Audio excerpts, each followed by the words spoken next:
What happens when Hollywood royalty collides with British television in the most spectacular meltdown ever caught on camera? In just 39 seconds, one comment would shatter the illusion and turn a friendly chat into an absolute disaster that nobody saw coming. The studio lights were blazing hot that evening. Jonathan Ross sat across from Meghan Markle, his signature grin plastered across his face as the audience settled into their seats. This was supposed to be easy. A light conversation, some laughs, maybe a few stories about life in the spotlight. That's what everyone expected. But from the very first question, something felt off. Jonathan leaned forward, his tone warm and welcoming. "So lovely to have you here tonight. Really, we're all so excited to hear about your new projects. Let's start simple, shall we? Nar, tell us what you've been working on lately." Meghan shifted in her seat, her smile tight. "Well, Jonathan, I think the real question is why British television is so obsessed with asking women about their work instead of recognizing their value as human beings." The audience went quiet. Jonathan's eyebrows shot up, but he kept smiling. He'd dealt with difficult guests before. This was nothing he couldn't handle. "Right. Well, that's certainly one way to look at it," he said, chuckling nervously. "But I ask all my guests about their work, men and women alike. It's sort of the whole point of having people on the show, isn't it? To talk about what they're doing." "Is it, though?" Meghan shot back. "Or is it just another way to commodify people's lives for entertainment?" Jonathan blinked. The audience shifted uncomfortably in their seats. This wasn't banter. This wasn't playful. This was something else entirely. "I mean, you're on a talk show," Jonathan said, his voice still friendly but with a slight edge creeping in. "That's literally what we do here. We talk. About things. Your things. My things. Whatever things people want to hear about. Nobody forced you to come on, love." "Love?" Meghan repeated, her voice sharp. "Did you just call me love?" "It's a term of endearment," Jonathan explained, his hands raised slightly. "Very common here in Britain. I call everyone love. The cameraman's love. The producer's love. My mum's love. It's not meant to be offensive." "But it is offensive," Meghan insisted. "It's diminutive. It's patronizing. It's exactly the kind of casual misogyny that women have to deal with every single day." The audience was dead silent now. You could hear the cameras whirring, the crew members shuffling behind the scenes. Jonathan's smile had faded, replaced by a look of genuine confusion. "All right, let me get this straight," he said slowly. "You came on my show. I asked you about your work. And somehow I'm the bad guy here?" "You're not listening," Meghan said, her voice rising. "That's the problem. You're so used to being the center of attention that you can't even hear what I'm saying." Jonathan took a deep breath. "I am listening. I've been nothing but polite and welcoming since you sat down. I've asked you normal questions that I ask every guest who comes on this show, and you've responded by accusing me of being obsessed, commodifying people, and being a misogynist. So forgive me if I'm a bit confused about what's happening right now." "There it is," Meghan said, pointing at him. "The defensive male ego. Can't handle being called out, can you?" "Called out for what?" Jonathan's voice was louder now, his patience clearly wearing thin. "What exactly have I done wrong here? Please, enlighten me and everyone watching at home." Meghan stood up slightly in her chair. "You've created an environment where women are expected to perform for your amusement, where we're supposed to smile and be grateful for the opportunity to sit in your presence and answer your questions like good little guests." Jonathan laughed, but there was no humor in it. "This is absolutely mental. You realize people would kill for this opportunity, right? To be on this show, to promote whatever it is you're promoting, to reach millions of viewers. And you're sitting here acting like I've personally wronged you by doing my job." "And there's the entitlement," Meghan fired back, "thinking that your platform is some kind of gift that people should be grateful for." "It literally is," Jonathan exclaimed. "That's exactly what it is. That's how television works. You have something to promote. I have an audience. We have a conversation. Everyone wins.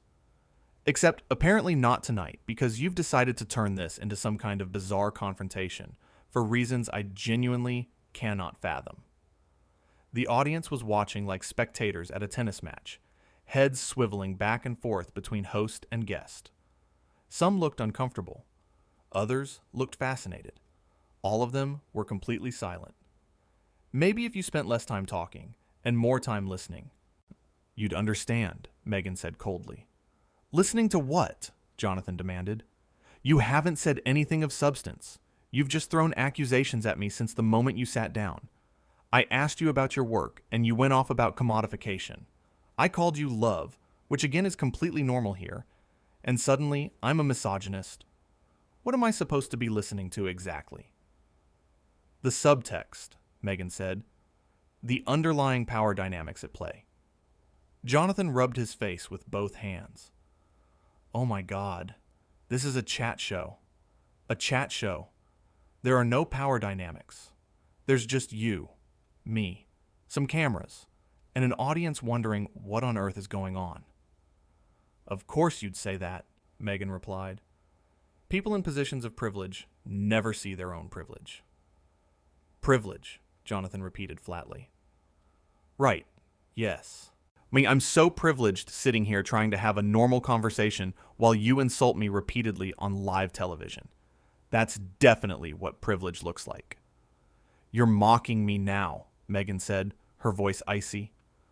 I'm not mocking you, Jonathan shot back. I'm genuinely baffled. Completely and utterly baffled. I've interviewed hundreds of people. Thousands, probably. Never, and I mean never, has anyone reacted like this to basic small talk. Meghan crossed her arms. Maybe because I'm the first person brave enough to call out your behavior. Brave? Jonathan's voice went up an octave. Brave would be actually answering a question. Brave would be having a real conversation instead of hiding behind buzzwords and accusations. This isn't brave. This is just rude. And there it is, Meghan said triumphantly. A woman stands up for herself, and suddenly she's rude. No, Jonathan said, wagging his finger. Don't do that. Don't make this about gender. This is about you being unnecessarily hostile to someone who's done nothing but welcome you onto his show. If a man acted like this, I'd call him rude too. In fact, I have. Multiple times. Because rudeness isn't gendered. Everything is gendered, Meghan insisted. Not this, Jonathan practically shouted. Not a simple question about what you've been working on. That's just polite conversation. That's what humans do when they meet each other. They ask questions and listen to answers and try to find common ground. They don't immediately jump down each other's throats about power dynamics and privilege and subtext, the audience started to murmur. Some people were nodding along with Jonathan. Others looked shocked at the escalating tension. I think we're done here, Meghan said, starting to stand up. Oh, we're done all right, Jonathan agreed. Because I've tried. I've really tried to make this work. But you clearly came here with an agenda that has nothing to do with having an actual conversation. My agenda is speaking truth to power, Meghan declared. Jonathan laughed out loud. I'm a talk show host. I tell jokes and chat with celebrities. I'm not the government. I'm not some evil corporation. I'm just a bloke with a show trying to do his job. What power do you think you're speaking truth to? The power of the media establishment that props up patriarchal systems, Meghan said, as if it were obvious. Right. Because asking about your latest project is definitely propping up patriarchy, Jonathan said, his voice heavy with sarcasm. Not the actual systems of inequality in the world. No, it's me, sitting here with my questions and my audience. That's the real problem. You're trivializing serious issues, Meghan accused. I'm not trivializing anything, Jonathan protested. I'm just pointing out that you're attacking the wrong person. If you want to fight patriarchy, brilliant. Go for it. But I'm not your enemy here. I'm literally just trying to do an interview. That's exactly what someone benefiting from the system would say, Meghan countered. Jonathan stared at her in disbelief. So now I can't even defend myself without it being proof that I'm part of the problem? That's circular logic. That's completely unfair. Fair? Meghan laughed bitterly. You want to talk about fair? Let's talk about how women are constantly interrupted, talked over, and dismissed in spaces like this. I haven't interrupted you once, Jonathan exclaimed. Not once. You've been talking nonstop since you sat down, and I've listened to every word, even though most of those words have been insults directed at me. See, there you go again, Meghan said, shaking her head, making yourself the victim. I'm not making myself anything, Jonathan said through gritted teeth. I'm simply stating facts. You have accused me of multiple things. I have tried to respond reasonably, and somehow that makes me the bad guy. Explain that to me. Please. I use small words because clearly I'm too privileged and small-minded to understand. Oh, for crying out loud, Jonathan muttered. This is ridiculous. Absolutely ridiculous. You know what? Fine. If you want to leave, leave. I'm not going to sit here and be lectured about patriarchy because I asked you what you've been working on. I will leave, Meghan said, fully standing now, because I refuse to participate in this circus any longer. Circus? Jonathan stood up too, his voice incredulous. You're the one who turned this into a circus. I was perfectly happy to have a normal, pleasant conversation. You're the one who decided to make it weird. Weird, Meghan repeated scornfully. Calling out injustice is weird to you. There is no injustice here, Jonathan exploded. I asked you about your work. That's it. That's the big crime you're so upset about. A completely normal, standard question that every single guest gets asked. Meghan grabbed her microphone pack and started unhooking it. I don't have to sit here and take this. Take what? Jonathan's arms were spread wide now. Polite questions? Basic human interaction? What exactly are you not taking? Your disrespect, Meghan said firmly. I haven't disrespected you. Jonathan's voice echoed through the studio. I've been nothing but professional. You're the one who's been disrespectful. To me, to this show, to everyone who worked hard to make this happen. The producer was frantically gesturing from off camera, trying to decide whether to cut to commercial or let this play out. The audience sat, frozen, unable to look away from the train wreck unfolding before them. I'm leaving, Meghan announced, dropping her microphone pack on the chair. Fine, Jonathan shouted. Go, because honestly, this has been the most unpleasant interview of my entire career, and that's saying something because I once interviewed a man who threw a chair. That says more about you than it does about me, Meghan retorted, stepping down from the stage area. Does it? Jonathan called after her. Does it really? Because from where I'm standing, it says that you came here looking for a fight, and when I wouldn't give you one, you invented reasons to be offended. Meghan turned back to face him. You just don't get it. You're right, I don't, Jonathan agreed loudly. I don't get how asking someone about their work is offensive. I don't get how being friendly is disrespectful.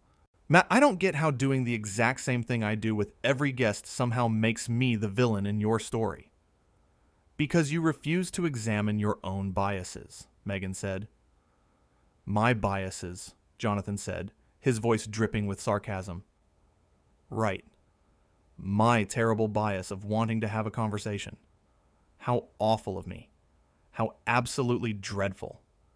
Someone call the police, Jonathan Ross asked a question. Mock me all you want, Meghan said. But history will prove me right. History? Jonathan threw his hands up. History isn't going to remember this at all, because nothing happened.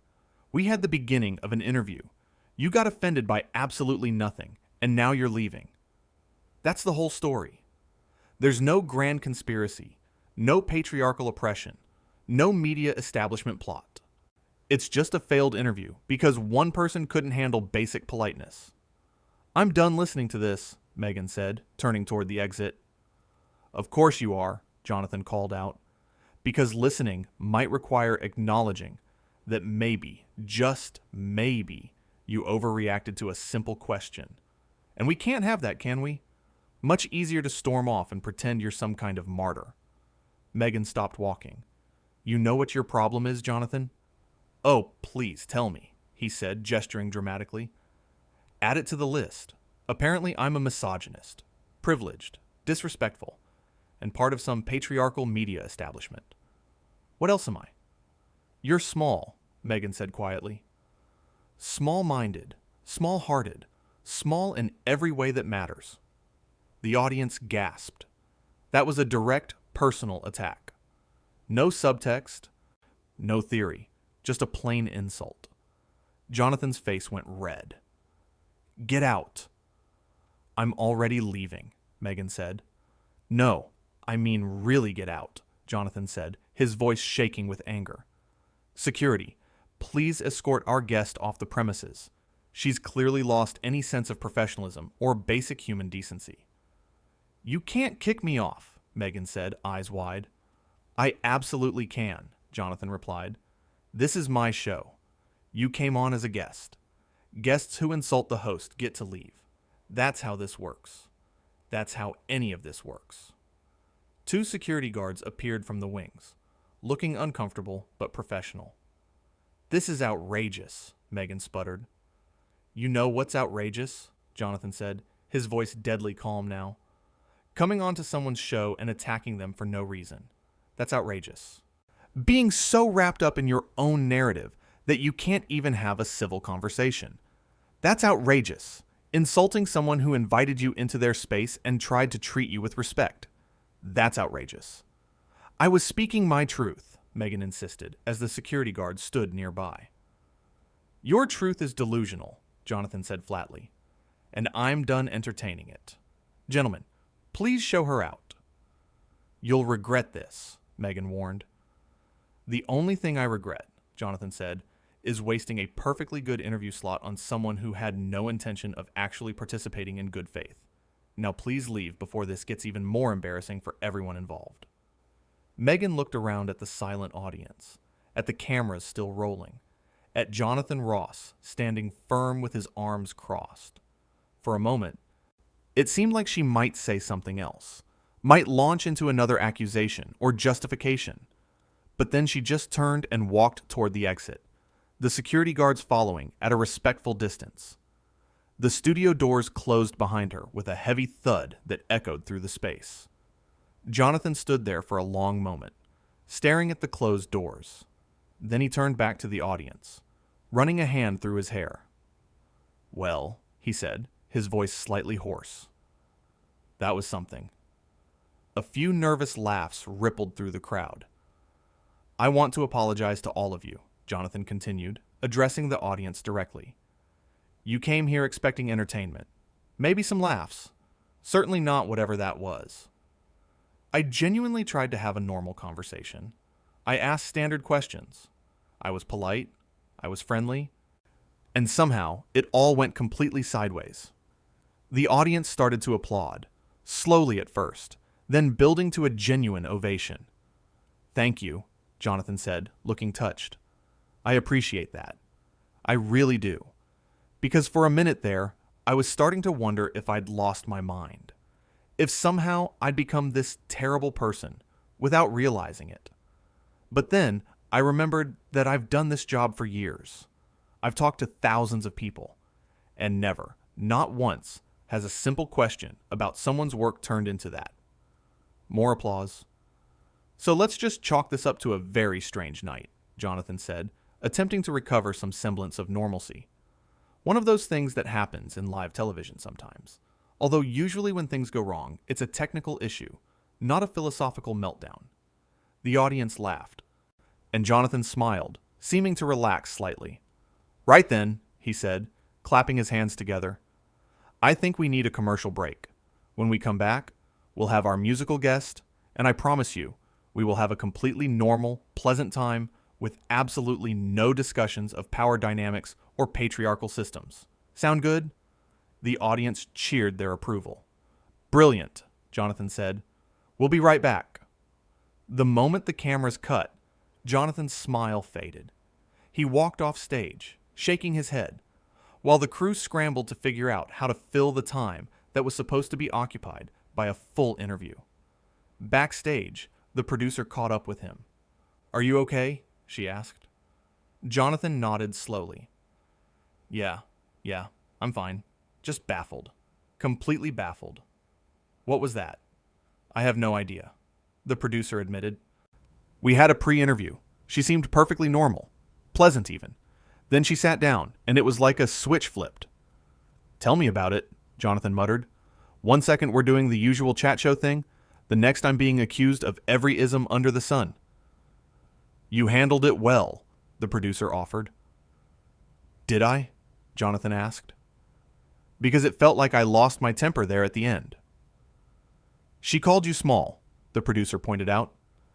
"After accusing you of misogyny and mocking you repeatedly, you were well within your rights to lose your temper. Honestly, you kept it together longer than most people would have." Jonathan sighed. "I just don't understand what happened. What did I do wrong?" "Nothing," the producer said firmly. "You did nothing wrong. You asked a standard question, and she went off the rails. That's on her, not you." "But why?" Jonathan wondered aloud. "Why come on a show just to attack the host? What's the point?" The producer shrugged. "Who knows? Maybe she wanted to make a statement. Maybe she's going through something. Maybe she genuinely believes all that stuff about power dynamics and media establishments. Either way, it's not your responsibility to figure it out." "I suppose not," Jonathan agreed. "But it's going to be all anyone talks about tomorrow." "Probably," the producer admitted. "But they'll be talking about her behavior, not yours. Trust me, you came off looking like the reasonable one." Jonathan laughed humorlessly. "That's a low bar to clear after tonight." Back in the studio, the audience was buzzing with conversation. Everyone had an opinion about what they'd just witnessed. Some felt bad for Jonathan. Others were shocked by Meghan's behavior. A few tried to defend her, suggesting maybe there was context they were missing. But most agreed it had been one of the strangest things they'd ever seen on television. The makeup artist approached Jonathan with a powder brush. "Need a touch-up before we go back on?" "Please," Jonathan said, tilting his face up. "Make me look like someone who hasn't just been called small-minded on national television." The makeup artist smiled sympathetically. "For what it's worth, I thought you were incredibly patient." "Thanks," Jonathan said, "though I'm not sure patience is what people will remember about tonight." "They'll remember that you tried," she said, dusting powder across his forehead. "You really tried to make it work, and she wouldn't let you. That's not your fault." Jonathan nodded, not trusting himself to speak. The truth was, despite everyone's reassurances, he felt rattled. He prided himself on being a good interviewer, on making guests feel comfortable, on creating entertaining television. And tonight, he'd failed at all of that, even if it wasn't technically his fault. "2 minutes," a crew member called out. Jonathan took a deep breath and headed back to his chair. The audience applauded when they saw him, which helped lift his spirits slightly. He waved and smiled, trying to recapture some of the energy from before everything went wrong. The musical guest was already set up on the other side of the stage, looking slightly nervous. Jonathan caught their eye and gave them an encouraging nod. At least the rest of the show would go smoothly. Probably. Hopefully. As the commercial break ended and the cameras came back on, Jonathan pushed all thoughts of Meghan Markle out of his mind. He had a show to finish, an audience to entertain, and a reputation to maintain. One disastrous interview wouldn't define him, even if it might define his week in the tabloids. "Welcome back," he said, his professional smile firmly in place. "Now, after that rather unexpected turn of events, I think we could all use some music. Please welcome our fantastic musical guest." The band started playing. The audience cheered, and slowly, mercifully, the show found its rhythm again.